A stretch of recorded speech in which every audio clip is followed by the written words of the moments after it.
नमस्कार दोस्तों। आज सीजीपीएससी मेंस की आरटीआई कॉपी आपके साथ मैं डिस्कस करने जा रहा हूं। ये रिसेंटली 2025 की चेक की हुई कॉपी है जिसमें मार्क्स अलग अलग तरीके से आए हैं। मैं दो अलग अलग कॉपीज की तुलना करूंगा आपके साथ। तो पहले कुछ क्वेश्चंस हम लोग देख लेते हैं, अकॉर्डिंगली बातचीत करेंगे कि आपकी रणनीति क्या होनी चाहिए। खासकर ये वीडियोस उन सभी के लिए है जो इस साल मेंस देने वाले हैं या फिर जो नेक्स्ट ईयर मेंस देने वाले हैं, तो दोनों के लिए काम की चीज है। तो डेफिनेटली ध्यान से देखना है ये वीडियो, और पूरा देखेंगे आप वीडियो तो आपको ज्यादा बेनिफिट मिलेगा, क्योंकि बहुत सारे डायमेंशंस हैं जैसे आप रील्स में नहीं समझ सकते, लंबी वीडियोस में ही आपको समझ में आता है कि बेसिक कॉन्सेप्ट हमें क्या इस्तेमाल करना चाहिए। तो मैंने पॉलिटी और पब्लिक एडमिनिस्ट्रेशन कॉन्स्टिट्यूशन ये टॉपिक लिया है ताकि आपको समझाना भी आसान होगा, और चूंकि ये सब्जेक्ट मैं क्लास में पढ़ाता भी हूं तो मेरे लिए आसान भी है इस पर बातचीत करना।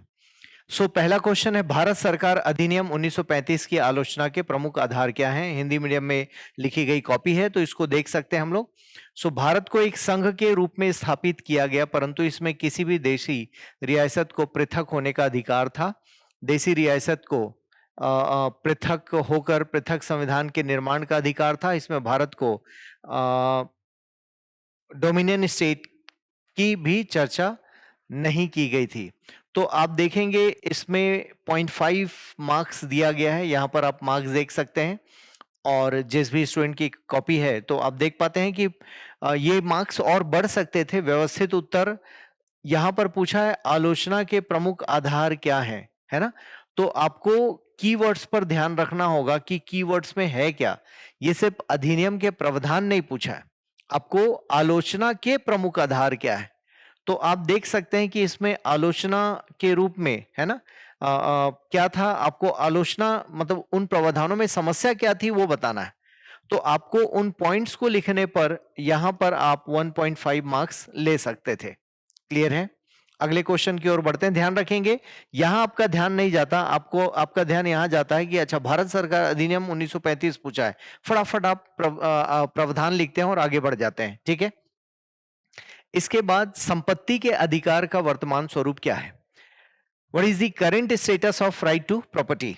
तो राइट टू प्रॉपर्टी आपका कहां था? अनुच्छेद 19 में था, और अभी 300 ए में इसे एक सामान्य अधिकार माना गया है, लीगल राइट्स है, अभी वो संवैधानिक अधिकार नहीं रहा। ठीक है। संपत्ति का अधिकार वर्तमान में मौलिक अधिकार न होकर विधिक अधिकार है। इसे पूर्व में अनुच्छेद 19 में शामिल किया गया था, परंतु वर्तमान में 300 क में सम्मिलित किया गया है, 1 नंबर दिया गया। ठीक है। तो अब इसका क्या हुआ कि ये पूरा आपको लिखना है जैसे अनुच्छेद एफ में है। ठीक है ना? तो अब आपको बताना पड़ेगा कि एफ में था। क्लियर है? और संशोधन कैसे किया वो आप बताते तो और अच्छा होता। और अब ये इसमें आप देखोगे मौलिक अधिकार ना होकर विधिक अधिकार है, सेंटेंस सही है, उसके बावजूद भी नंबर 1 आया है। उसके बहुत सारे रीजन हो सकते हैं, उनके पास आंसर का फॉर्मेट। आपको कोशिश ये करनी है कि तथ्य जितना ज्यादा डाल सकें आपके लिए बेहतर होगा। तो तथ्य डालना आपके लिए आसान भी है और डालना भी चाहिए। अगली बात हम करें तो यहां पर क्वेश्चन छोड़ दिया है बच्चे ने, फ्रेडरिक्स ने लोक प्रशासन के तुलनात्मक अध्ययन में किन 3 प्रवृत्तियों का उल्लेख किया है? तो मैं कुछ टॉपिक्स लेकर आऊंगा आपके साथ, खासकर लोक प्रशासन के लिए। अभी समय है, आप इनको देख सकते हैं, खासकर जब हम बात करेंगे मेंस आंसर राइटिंग की बात करेंगे तो इसमें फिर मैं आपसे डिटेल में चर्चा करूंगा कि इसका उत्तर। अभी फिलहाल आप ये समझ सकते हैं कि जब तुलनात्मक लोक प्रशासन की बात करते हैं तो किसी एक देश के प्रशासन का दूसरे देश के साथ उसकी तुलना की जाती है, और इसका अध्ययन फ्रेडरिक्स ने किया था। और बड़े काफी गहराई से अमेरिका में अध्ययन हुआ था इसका, और इसकी वजह से हमें ये पता चलता है कि विकासशील देशों के प्रशासन और विकसित देशों के प्रशासन में क्या अंतर है और किस तरह की प्रवृत्तियां पाई जाती हैं। ये फ्रेडरिक्स का अध्ययन था, और खासकर विकासशील देशों में उनके अध्ययन का प्रमुख बल था, फोकस था। और उन्होंने जो इकोलॉजिकल सिस्टम है उसका अध्ययन किया था, खासकर प्रशासन किस इकोलॉजी में डेवलप होता है और कैसे डेवलप होता है उसके बारे में बातचीत की थी उन्होंने, और अलग अलग रूप में तुलना की थी, जैसे अल्प विकसित, विकासशील और विकसित, ऐसे उन्होंने इसके लिए अलग अलग शब्दावलियों का इस्तेमाल किया था। तो टॉपिक पर हम लोग बातचीत करेंगे। Then explain the doctrine of territorial nexus, क्षेत्रीय संबंध के सिद्धांत को स्पष्ट कीजिए। ये थियरी जो है अगेन लोक प्रशासन से संबंधित है। क्षेत्रीय संबंध, और जब हम हेडक्वार्टर से क्षेत्र के संबंध को देखते हैं, फील्ड के संबंध को देखते हैं, तो ये एक संगठनात्मक थियरी का एक पार्ट है जिसमें पढ़ा जाता है कि क्षेत्रीय संबंध कैसे होगा, मुख्यालय के साथ संबंध कैसे होगा, क्षेत्र के कार्यालय के साथ संबंध कैसे होंगे, उसके बारे में। ठीक है। विकास प्रशासन को स्पष्ट कीजिए, ये भी एक बहुत इंपॉर्टेंट टॉपिक है। विकास प्रशासन को स्पष्ट करना। आप देखिए बच्चे ने उत्तर क्या लिखा है, विकास प्रशासन लक्ष्योन्मुखी होता है। यह नवीन तत्वों जैसे ई गवर्नेंस, पारदर्शिता, जनता सहभागिता आदि को सम्मिलित करके जनता के लिए कल्याणकारी प्रशासन का निर्माण करता है। तो इनको 1 नंबर दिया है क्योंकि इन्होंने ये शब्द सही उठाया इन्होंने, और एग्जैक्टली इसमें बताने का प्रयास किया। हालांकि इसे और बेहतर ढंग से हम बता सकते थे कि विकास प्रशासन का संबंध विकास को प्रशासित करने से है, और वर्तमान में जो विकास है वो कैसा है, सहभागी, जो इन्होंने लिखा है सहभागिता आधार पर हम देख सकते हैं विकास को, जिसमें हम पार्टनर अप्रोच की बात करते हैं। और विकास का स्वरूप कैसे होना चाहिए, निचले स्तर से ऊपर की ओर, मतलब बॉटम अप अप्रोच होना चाहिए विकास, और विकास सबके लिए एक समान उपलब्ध हो, इस तरह से हम विकास को देख सकते हैं। तो विकास प्रशासन रोजमर्रा के प्रशासन से अलग होता है। डे टू डे लाइफ में जो प्रशासन होता है, जैसे सड़क की सफाई है, बिजली पानी अवेलेबल कराना है, प्रधानमंत्री आवास योजना, ये सब करना है, तो विकास प्रशासन इससे अलग हट के काम करता है। विकास के लिए अलग से हमारे पास थिंक टैंक है, जैसे नीति आयोग। तो नीति आयोग क्या करता है, इस बारे में विचार करता है, सोच करता है, और उसके बाद वो कुछ योजनाएं लेकर आता है। जैसे आपने आकांक्षी जिला कार्यक्रम का नाम सुना होगा, या एस्पिरेशनल डिस्ट्रिक्ट प्रोग्राम का नाम सुना होगा, वो विकास प्रशासन की कड़ी में एक बेहतर उपाय है।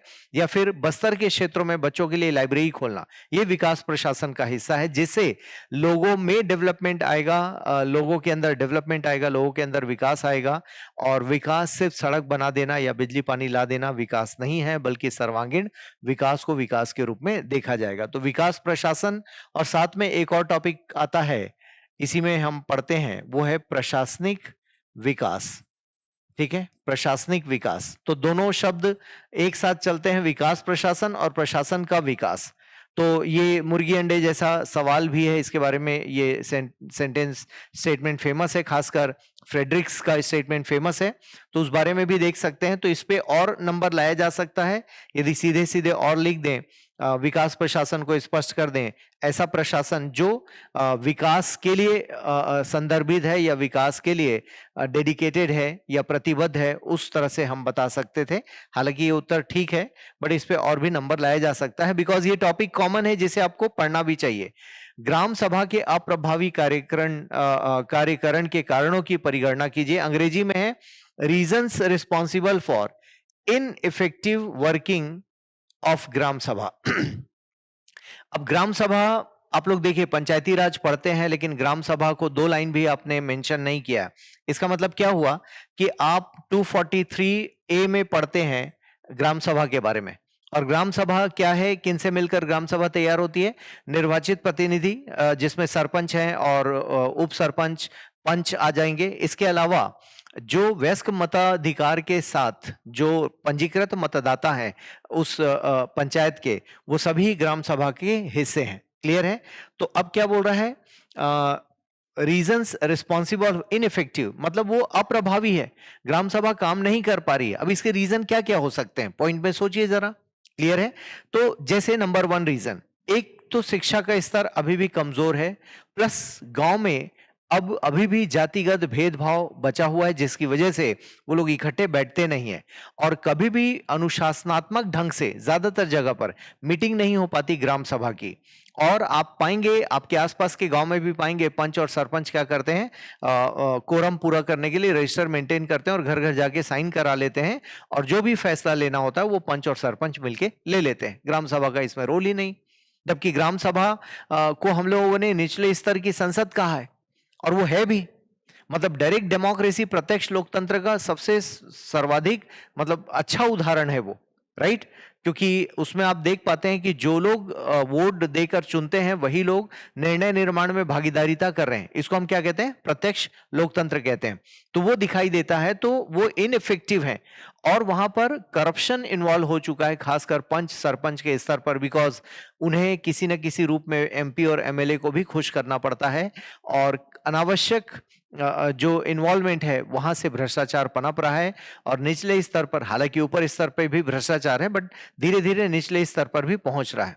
इसके अलावा आपसी सहमति का नहीं बन पाना, हालांकि ऑफिशियली आप देखोगे राजनीतिक दलों का इन्वॉल्वमेंट ऑफिशियली नहीं है, खासकर छत्तीसगढ़ में नहीं है, चूंकि ये राज्य के ऊपर निर्भर करता है कि राजनीतिक दल पंचायत के इलेक्शन में आएंगे या नहीं, लेकिन अप्रत्यक्ष तौर पर तो वो इन्वॉल्व होते हैं। आप देखेंगे उनको जो गांव के स्तर पर चुनाव लड़ते हैं उनको सिंबॉलिक जो सिंबल मिलते हैं, पार्टी के सिंबल मिलते हैं, सॉरी चुनाव लड़ने के जो सिंबल मिलते हैं वो लोकल होते हैं, जैसे ग्लास या गाय, है ना, इस तरह के या लालटेन, इस तरह के दिए जाते हैं। सॉरी, लालटेन तो उधर लालू जी का रिजर्व है ना, तो उनको कुर्सी दे दिया, टेबल दे दिया, मेज दे दिया, इस तरह के सिंबल अलॉट किए जाते हैं। पंजा छाप, कमल छाप, आम आदमी का झाड़ू छाप, ये सब अलॉट नहीं होता। इसका मतलब आधिकारिक तौर पर राजनीतिक दलों का वहां इन्वॉल्वमेंट नहीं है, लेकिन अप्रत्यक्ष तौर पर राजनीतिक दलों का इन्वॉल्वमेंट आपको दिखेगा जरूर। क्लियर है? तो हमें बताना है कि ग्राम सभा में क्यों उनका जो प्रभावीपन है वो खत्म हो रहा है या प्रभावी ढंग से काम क्यों नहीं कर पा रहे हैं। इसके बाद स्पष्ट कीजिए कि भारतीय संविधान की प्रस्तावना भारत के संविधान का प्रवेश द्वार या उसकी आत्मा है। तो ये उसे आत्मा क्यों माना गया है और प्रवेश द्वार क्यों कहा गया है? दो बातें हैं, है ना। किसके बारे में बात कर रहा है? प्रस्तावना। और पूछा है 60 शब्दों में, 4 नंबर आपको पता ही है।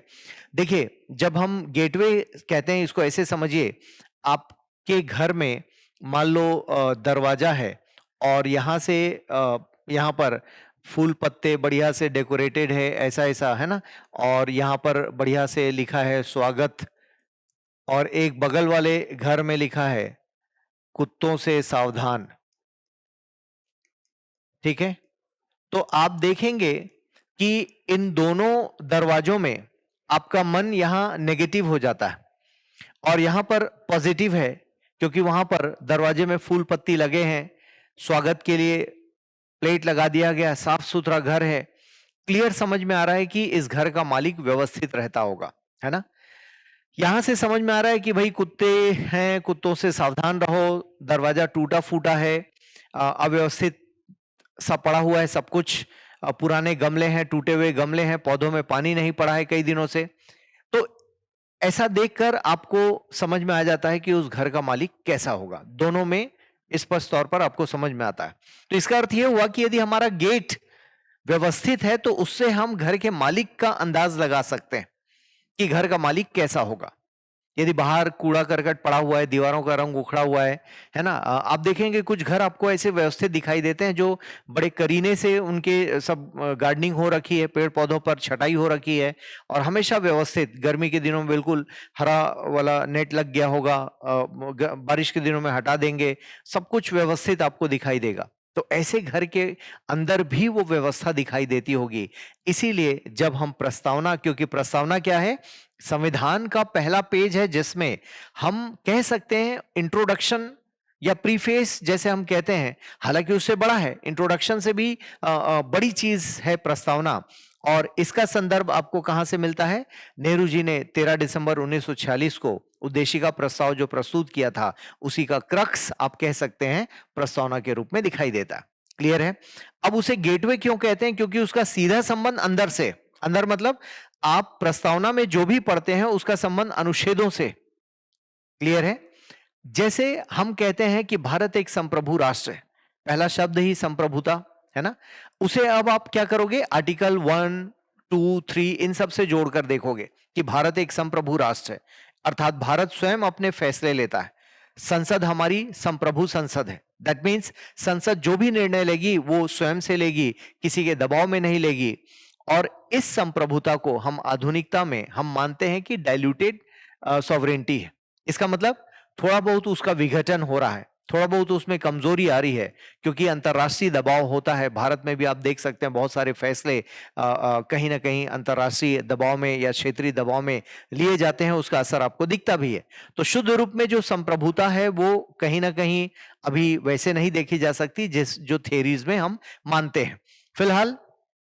तो आप देखेंगे, और फिर इसे आत्मा क्यों कहा है, क्योंकि उसमें जो मूल भावना है, ढांचा है, और ये किसके लिए है, राजनेताओं के लिए है, प्रधानमंत्री के लिए है, राष्ट्रपति के लिए, ब्यूरोक्रेट्स के लिए है, कि आपका दर्शन छुपा हुआ है, कि आपको करना क्या है, वो दर्शन आपको दिखाई दे रहा है ना। तो उस दर्शन के आधार पर इसको आत्मा कहा गया है, क्योंकि वहां जो भी क्रक्स लिखा गया है, जैसे ऊपर आप पढ़ते हैं पहली लाइन में, भारत एक संप्रभु राष्ट्र है ना, संप्रभुतापूर्ण राष्ट्र है, समाजवादी, पंथ निरपेक्ष, लोकतांत्रिक गणराज्य है, ये उद्देश्य है। क्लियर है, ये उद्देश्य है। फिर न्याय के बारे में पढ़ते हैं कि सामाजिक, आर्थिक, राजनीतिक न्याय दिया जाएगा। फिर समता के बारे में पढ़ते हैं, फिर स्वतंत्रता के बारे में पढ़ते हैं, है ना, फिर समानता के बारे में पढ़ते हैं, तो अवसरों की समानता, ये सब क्या है, इनसे कनेक्ट होकर आपके कॉन्स्टिट्यूशन के अंदर जो अनुच्छेदों में आपको क्या दिया गया है, उसका कनेक्शन दिया गया है। जैसे आपको अभिव्यक्ति की आजादी, ये लिखा हुआ है, आपकी प्रियम्बल में लिखा है, और साथ ही साथ क्या लिखा है कि आपके पास और किस चीज के राइट्स हैं, आपके पास फेथ वर्शिप, अर्थात आपको विश्वास का अधिकार है, आपको पूजा अर्चना करने का अधिकार है, ये सब प्रियम्बल में लिख दिया गया है। और वहां से ये विजन क्लियर होता है कि हम जो भी संविधान में अंदर पढ़ेंगे, इसका डिटेल पढ़ेंगे। यदि उसको पढ़ लें तो समझ में आ जाता है कि हमारा देश कैसा होगा, क्योंकि हमारे देश के राजनीतिक संरचना का पता चलता है कि हम लोकतांत्रिक गणराज्य हैं।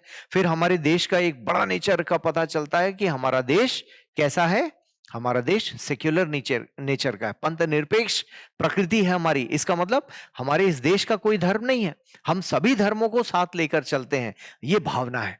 उसी प्रियम्बल में वसुधैव कुटुंबकम की भावना है। जब हम कहते हैं कि डिग्निटी ऑफ एन इंडिविजुअल, व्यक्ति के सम्मान की बात करते हैं, है ना, तो व्यक्ति के सम्मान की बात होती है। और फिर यहीं पर एकता और अखंडता जैसे शब्दों को भी हमने जोड़ रखा है कि भारत देश अखंड रहेगा। भारत देश में अनेकता है, और अनेकताओं के बावजूद भी हमारे देश में एकता है, इतनी विविधताओं के बावजूद भी हमारे देश में एकता है। तो ये बड़े गुण हैं, और ये शो करता है कि हमारे देश में जनता जनार्दन है, क्योंकि अंत में लिखते हैं कि हम सभी अपने आप को आत्मार्पित करते हैं। मतलब संविधान को हमने तैयार किया, जिस दिन संविधान तैयार हुआ, हम संविधान के नीचे आ गए, संविधान हमसे ऊपर चला गया और उसके अधीन हम आ गए। अधीन का मतलब गुलामी नहीं है, अधीनता नहीं है। हाँ, ये अधीनता कैसी है, नियम कानून की अधीनता है, और जो हमारे पॉजिटिविटी के लिए, जो हमारे विकास के लिए आवश्यक है। तो 26 नवंबर 1949 को जो हमने किया, क्लियर है, आंशिक रूप से इसे अपनाया, और पूर्णतः रूप से 26 जनवरी पहले 26 नवंबर 1949, फिर 26 जनवरी 1950 को, और तब हम कहते हैं गणतंत्र हमारा लागू हुआ, क्योंकि राष्ट्रपति निर्वाचित भी हुए, संविधान का प्रावधान भी था।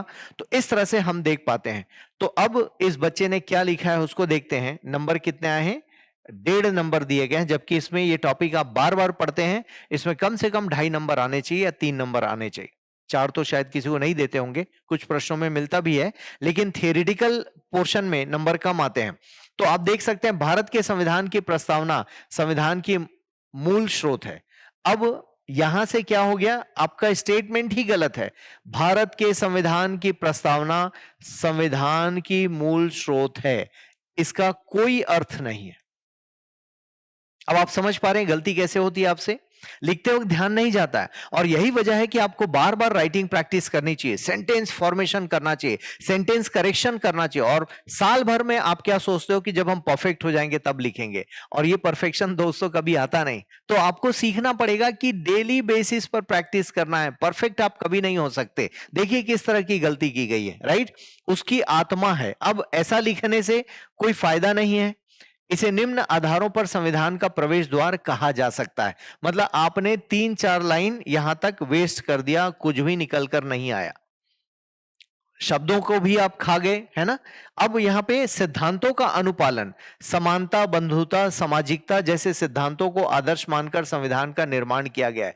अब आप क्या कर रहे हैं, व्यवस्थित ढंग से नहीं, गिनती के तो 10-12 शब्द हैं, वो भी आपको याद नहीं है, तो आप में से जितने भी, यदि आपको प्रस्तावना याद नहीं है, मैं अक्सर क्लास में कहता हूं कि आपको प्रियम्बल याद नहीं है तो आप गलत कर रहे हैं, क्योंकि आ गया ना क्वेश्चन और आपको शब्द याद नहीं है, तो देखो कैसे गड़बड़ी हो रही है। रूपरेखा या संपूर्ण संविधान की रूपरेखा प्रस्तुत करता है। कैसे करता है? लिखने से नहीं होगा, आपको बताना पड़ेगा कैसे रूपरेखा प्रस्तुत करता है। फिर राष्ट्र व संविधान की विशेषता या विभिन्न सिद्धांत जैसे गणतंत्र, लोकतंत्र को शामिल कर संविधान की विशेषता बनाता है ना। इतना बड़ा स्टेटमेंट बहुत स्पष्ट नहीं लिखा है, और भी चीजों को आपको डालना चाहिए था। क्लियर है? फिर यहां पर क्या है? खत्म। तो अब आप देख रहे हैं कि वो क्यों नंबर नहीं दिया आपको, 1.5 नंबर दिया। इसमें आ सकते थे 2.5 नंबर, 3 नंबर, क्योंकि ये रेगुलर टॉपिक है, कुछ भी नया नहीं पूछा है। मतलब ये ऐसा टॉपिक है जो आपसे चुटकियों में बनना चाहिए, चुटकियों में। पूरे साल भर आप लोग प्रीलिम्स पढ़ते रहते हैं और फिर भी यदि प्रियम्बल याद नहीं है तो आपकी गलती है। राइट? आगे बढ़ते हैं। इस टॉपिक के बाद हम देखते हैं छत्तीसगढ़ सामान्य प्रशासन विभाग से आप क्या समझते हैं। राइट? अब इसको ये क्वेश्चन है जिसमें आपको ठीक मार्क्स मिले हैं। आपको लगभग 2.5 नंबर दिए गए हैं यहां पर, और 60 शब्द का था, 4 नंबर का था। सामान्य प्रशासन विभाग अन्य विभागों का नियंत्रण, निर्देशन, नीति निर्माण तथा मूल्यांकन करती है। ये शुरुआत ठीक है। यह विभाग सीधे मुख्यमंत्री के अंतर्गत, यह भी ठीक है। किसी विभाग को योजना, नीति संबंधी निर्देश, यह भी ठीक है। यह नीति निर्माण की प्रमुख संस्था, यह भी ठीक है। यह अधिकारियों पर नियंत्रण रखती है, अधिकारियों का चयन व प्रशिक्षण कराती है। अब ये सामान्य ज्ञान से लिखा गया। अब क्या होता है, साल भर जब आप न्यूज़पेपर पढ़ते हैं, और जो नहीं पढ़ रहे हैं उनको समझ में आएगा, जब आप पढ़ते हैं तो कई बार आपको नोटिस नजर आती है, सामान्य प्रशासन ने नोटिस जारी किया, डेप्यूटी सेक्रेटरी सामान्य प्रशासन। क्लियर है? तो वो लोग क्या करते हैं, एक तो राज्य में जो कुछ भी चल रहा है वो कैसे चलना चाहिए, जैसे ई फाइलिंग ऑफिस, ई ऑफिस की व्यवस्था है मंत्रालय में, महानदी भवन में, तो उसको यही लोग कर रहे हैं, है ना। फिर किसी का ट्रांसफर है, कोई आदेश जारी करना है, कोई नियम लागू करना है, बच्चों की छुट्टियों के बारे में है, ये सब कुछ वहां से आदेश जारी होता है। तो उनको भी और स्पष्ट रूप से लिख देते तो 3 3.5 पहुंच जाता, और ये उत्तर अच्छा लिखा है, टू द पॉइंट लिखा है आपने। तो इस तरह से ध्यान रखना, जितना तथ्य आप जानो स्पष्ट तौर पे ना, घुमा घुमा के नहीं, जिसमें क्लैरिटी, जैसे अभी मैंने प्रस्तावना वाला आंसर आपको बताया। इसके बाद आप आगे बढ़ो। सुशासन के क्रियान्वयन में लाल फीताशाही एक प्रमुख अवरोध है, टिप्पणी कीजिए। तो यहां पर 2 चीजों के बारे में बात करना है, सुशासन, एक क्रियान्वयन, लाल फीताशाही। 3 शब्द है जिसको डिफाइन करना है। ठीक है? शासन में पारदर्शिता, जवाबदेहिता व विकास उन्मुखी प्रशासन ही सुशासन है। तो सुशासन बिल्कुल इन्होंने ठीक डिफाइन किया है, और इनको नंबर ठीक मिले हैं या कम मिले हैं? 2 नंबर है। ठीक है? अब 2 नंबर 4 में से 2 है, तो 50% तो है, लेकिन और बन सकते हैं, क्योंकि ये बहुत कोई टफ क्वेश्चन नहीं है, इसमें आपको मार्क्स अच्छे आने चाहिए। राइट? लाल फीताशाही प्रशासन में अनैतिक कृत्य जैसे भ्रष्टाचार, कार्य में देरी, अकर्मण्यता लाल फीताशाही कहलाती है। निर्णय नहीं लेना लाल फीताशाही है। कार्यों को टाल देना लाल फीताशाही है। ठीक है? ये भी आप बता सकते हैं। या भ्रष्टाचार से लिप्त होने के कारण पारदर्शिता के सिद्धांत का हनन करती है।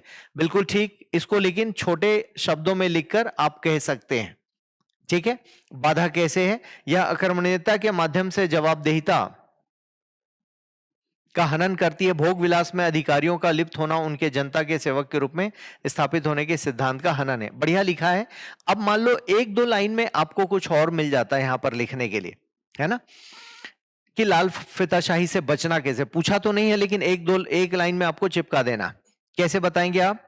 कि हमें ई गवर्नेंस की सहायता से, क्लियर है, ई फाइल की सहायता से, अभी आप सुन ही रहे हैं, ई ऑफिस, ई फाइलिंग सिस्टम, है ना, या ई गवर्नेंस का मॉडल, ये सब क्या करेगा? लाल फीताशाही को दूर करेगा। इसमें आप जेम का भी उदाहरण ले सकते हैं, गवर्नमेंट ई मार्केट, जिसके माध्यम से खरीदी बिक्री की बात हो रही, तो भ्रष्टाचार कम होगा ऐसा हम मानते हैं। और सभी जगह लगभग डेटा के माध्यम से काम हो रहा है, ऑनलाइन माध्यम से काम हो रहा है, तो वो भ्रष्टाचार को या लाल फीताशाही को कम करने का एक माध्यम हो सकता है, जहां पर फाइलों को टाला नहीं जाएगा, निर्णय निर्माण जल्दी होगी, क्योंकि उसमें सब कुछ विजिबल होता है, और रोजमर्रा के जीवन में आपको चाय पानी नहीं देना पड़ेगा। क्लियर है? आगे बढ़ते हैं। संविधान के आधारभूत मूल ढांचे की अवधारणा को स्पष्ट कीजिए। 8 नंबर का सवाल है, संविधान के कौन कौन से प्रावधान इससे संबंधित न्यायिक निर्णयों में सम्मिलित किए जाते हैं? ठीक है ना। अब देखिए, ये 8 नंबर का क्वेश्चन है, 100 शब्दों में लिखना था। संविधान के आधारभूत ढांचा की अवधारणा केशवानंद भारतीवाद 73 में प्रस्तुत किया गया। ये ठीक है, आपने बता दिया, लेकिन यहां पर क्या है, संविधान का आधारभूत ढांचा क्या है? राज्य संविधान संशोधन के तहत संविधान में तो संशोधन कर सकती, परंतु उन भागों में नहीं जो संविधान के मूल ढांचे में सम्मिलित है। यहां पर आपको मूल ढांचा शुरू में समझा देना है कि संविधान में मूल ढांचे की संकल्पना न्यायपालिका के द्वारा प्रदत्त है। केस का नंबर बता दिया आपने, केशवानंद भारती 1973, जिसके माध्यम से सर्वोच्च न्यायालय ने ऐसे प्रमुख मुद्दों को उजागर किया है जिसको हटाने से या जिसको संविधान में संशोधित करने से संविधान के गिरने का डर है। संविधान जिस नींव पर या जिन आधारों पर खड़ी हुई है ना, उन आधारों को हिला देने से संविधान गिर जाएगा। इसीलिए उनको मूल ढांचा कहा गया है, जिसके ऊपर संविधान खड़ा है, अर्थात वो उद्देश्य है, अर्थात वो विजन है किनके, संविधान निर्माताओं के, है ना।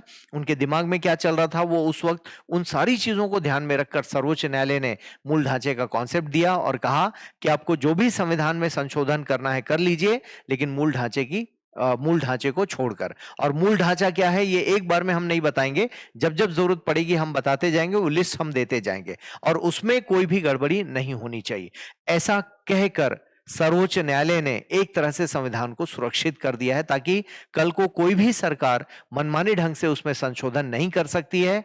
और यदि मामला कोर्ट में जाता है तो कोर्ट उस आधार पर अपने फैसले को लेगी और रोक सकती है उस संशोधन को, या संविधान के विरुद्ध बता के खारिज कर सकती है। संवैधानिक प्रावधानों जो मूल ढांचे में सम्मिलित है, संविधान की सर्वोच्चता, राष्ट्रपति का निर्वाचन, मूल अधिकार, न्यायपालिका की स्वतंत्रता, विधि के समक्ष समता व विधि का शासन, ये सब आपने डाला है। कुछ और भी कॉन्क्रीट आप डालते तो आपको अच्छे मार्क्स आते। इन्होंने 0.5 दिया है, हालांकि और नंबर आने थे इसमें, सॉरी, यहाँ के कॉन्सेप्ट में दिया है 4.5, और इन्होंने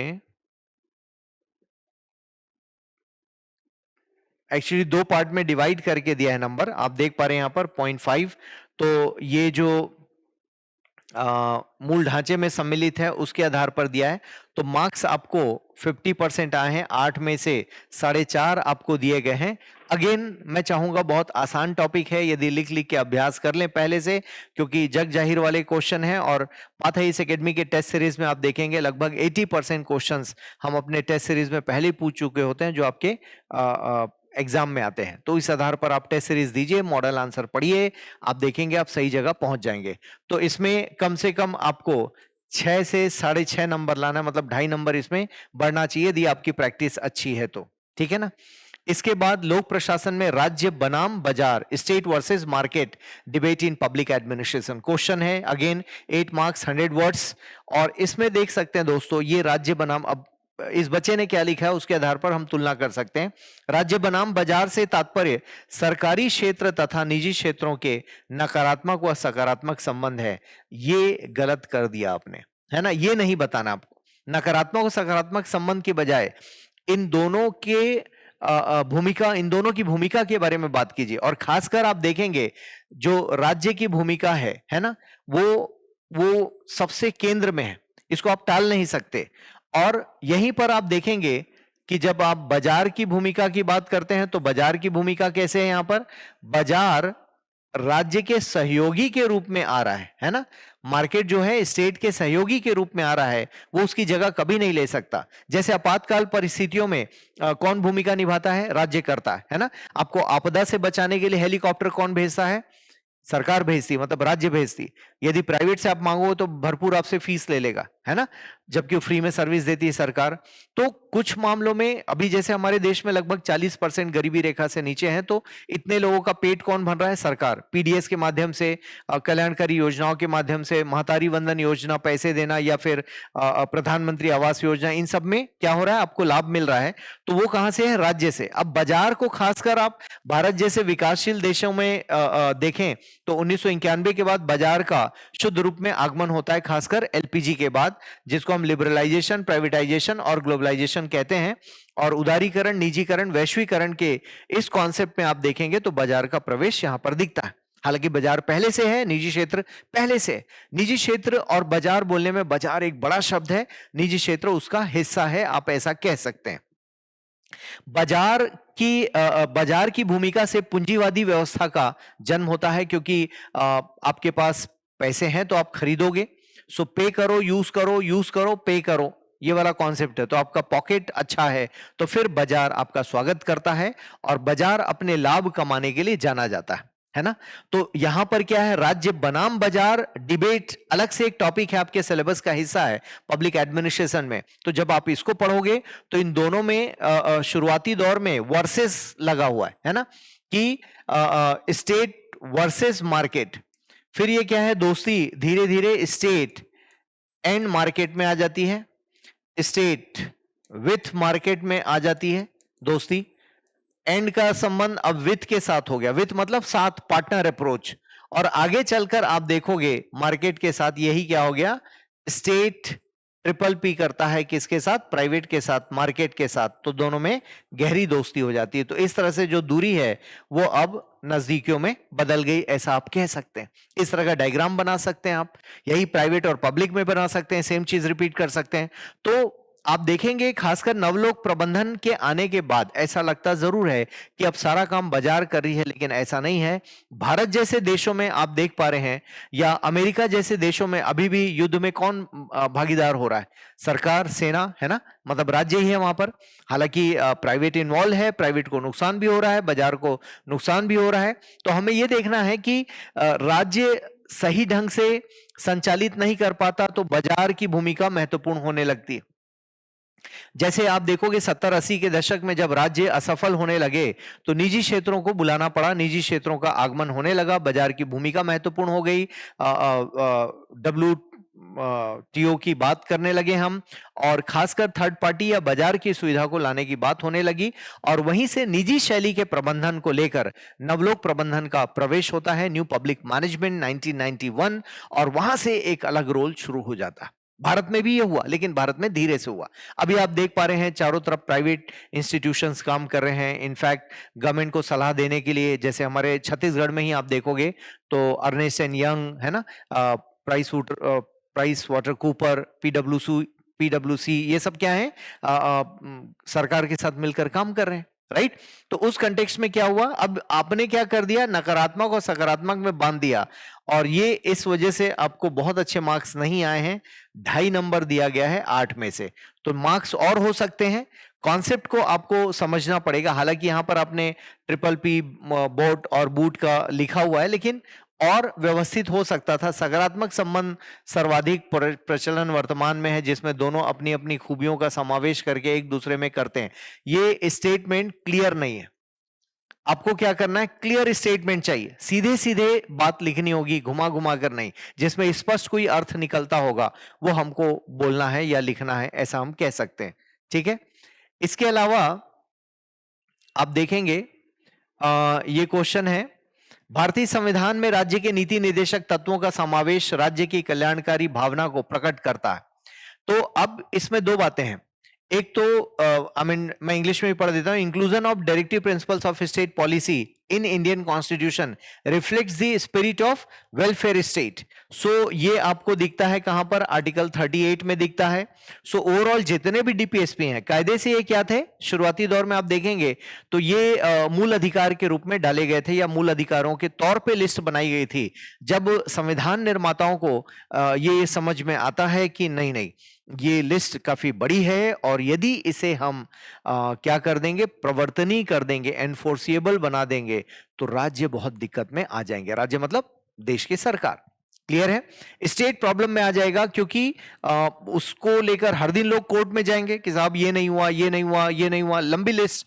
तो इन्होंने डिसाइड किया कि नहीं, ये कुछ ऐसे प्रावधान है जिनको अभी देश फुलफिल करने की स्थिति में नहीं है, तो क्यों ना इनको हम अलग से एक लिस्ट तैयार करके डाल दें, जहां पर राज्य की ड्यूटी के तौर पर इसको देखा जाए, और राज्य को ये करना पड़ेगा, इसे कंपलसरी कर दिया जाए कि इसको करना ही है। लेकिन कोर्ट में जाके आप उसको चैलेंज नहीं कर सकते कि राज्य ने नहीं किया। तो इसका मतलब उसमें जो शब्द पढ़ेंगे आप, क्या लिखा गया, एंडेवियर टू, मतलब ऐसा करने का प्रयास करेगी राज्य। राज्य ऐसा करेगा, है ना, उसके बारे में लिखा गया है। तो राज्य को लेकर गाइड किया गया है उसमें, और वो ड्यूटी के तौर पर आप देख सकते हैं। और कल को इलेक्शन मैनिफेस्टो में भी हम सवाल कर सकते हैं कि भाई साहब बताइए आपने क्या किया, कितने डीपीएसपीज आपने फुलफिल करके दिए। तो डिफरेंट स्कीम्स के माध्यम से उन सभी को फुलफिल करके दिया जाता है। तो ये क्वेश्चन है। तो कल्याणकारी भावना, तो आर्टिकल 38 को ही जब डिटेल में पढ़ेंगे तो आपको दिखाई देगा कि 38 और बेयर एक्ट से पढ़ेंगे आप लोग। यदि बेयर एक्ट नहीं पढ़ रहे हैं, मतलब संविधान की जो कॉपी है उससे नहीं पढ़ रहे हैं, तो आपको भटकाव हो सकता है, क्योंकि बाकी आपके और अन्य किताबों में उतना डिटेल नहीं लिखा रहता जितना वहां पर लिखा गया है। तो 38 में आप देखेंगे समतावादी तत्व के बारे में बात की गई है, कल्याणकारी और जो आय में असमानता है उसको दूर करने की बात कही गई है। ठीक है ना। 38 का पॉइंट 1 पॉइंट 2 मतलब क्लॉज सब क्लॉज 1 एंड 2 उसकी बात हो रही है। तो कल्याणकारी भावना को प्रकट करता है। तो और बाकी जितने भी प्रावधान है वो आपको बताना पड़ेगा कि कैसे कल्याणकारी भावना को प्रकट करता है। जैसे समान कार्य के लिए समान वेतन की बात कही गई है। अनुच्छेद 42 में मातृत्व लाभ की बात कही गई है। अनुच्छेद 47 में हम शराबबंदी की बात करते हैं, पोषण युक्त भोजन की बात करते हैं। इसी में 48 में आप देखेंगे तो जंगली जानवरों के लिए, फॉरेस्ट के लिए बात हो रही है। 48A में एग्रीकल्चर की बात हो रही है। 46 41 में आप देखेंगे दिव्यांग जन, बुढ़ापा, बेरोजगारी, बीमार, है ना, निशक्तता, इन सब के लिए विशेष सुविधा की बात कही गई है। उसको ध्यान में रखकर स्कीम चालू की गई, जिसको कहा जाता है नेशनल सोशल असिस्टेंस प्रोग्राम कहा जाता है, राष्ट्रीय सामाजिक सहायता कार्यक्रम। ठीक है ना, उसी अनुच्छेद के बेसिस पर चालू किया गया। फिर आप देखेंगे कि इसमें निशुल्क विधिक सहायता की बात कही गई है। तो ये सारे आर्टिकल्स में से जितने भी याद आ जाएं उसके एक्सप्लेनेशन आपको देना है, उस आधार पर आपको नंबर मिलेगा, और 10 नंबर का है और बढ़िया नंबर आना चाहिए। प्रकट करता है, कैसे करता है, और सरकार कैसे उन अनुच्छेदों के आधार पर उन स्कीमों को ला रही है, वो आपको लिखना है। तो अनुच्छेद लिखना है, प्रावधान, और स्कीम बताना है कि कैसे वो स्कीम्स ला रहे हैं। यदि वैसा आप करते हैं तो आपको मार्क्स अच्छे मिलेंगे। आप यहां पर देख सकते हैं, यह कल्याणकारी विकासात्मक सिद्धांत है जिसे संविधान निर्माताओं द्वारा सरकार को भविष्यगामी लक्ष्य के रूप में दिया गया था। बहुत क्लियर नहीं है, आपको क्लियर कट लिखने आना चाहिए। समान कार्य के लिए समान वेतन का प्रावधान। अब आप देखेंगे तो इसमें आपके पास कोई स्कीम का नाम लिखे, मतलब किसी कार्यक्रम का नाम लिखे, तब स्पष्ट होगा। जैसे मनरेगा में बराबर का वेतन देने की बात हुई है, मजदूरी बराबर की देने की बात कही गई है। तो जब तक उदाहरण नहीं लिखेंगे ये कंप्लीट नहीं होगा। ग्राम पंचायतों की स्थापना का प्रावधान, तो ये भी कल्याणकारी है, लेकिन आप कुछ अच्छे आर्टिकल लिखे ना, बहुत सारे हैं आपके पास लिखने के लिए। कार्य व रोजगार प्रदान करने का प्रावधान, मतलब सिर्फ प्रावधान नहीं लिखना, आपको बताना है कैसे इनको पूरा किया गया। ठीक है, यह भी लिखने का बेस्ट मतलब माहौल बना हुआ है। छत्तीसगढ़ में भी इसको लेकर बातचीत हो रही है। करंट का एक स्टेटमेंट चिपका दीजिए कि छत्तीसगढ़ में भी समान संहिता की बात हो रही है ना। गुजरात में हो गया, आपके उत्तराखंड में हो गया। फिर यहां पर आप देखेंगे ST SC का संरक्षण। इतना लिखने से बात नहीं बनेगी, स्कीम आपको लिखना पड़ेगा, तब जाके आपको नंबर आएंगे। आप देख सकते हैं आपको 3 नंबर मिले हैं। 3 कितने में दिया गया है आप देख सकते हैं आप। 3 आपको 10 में से दिया गया।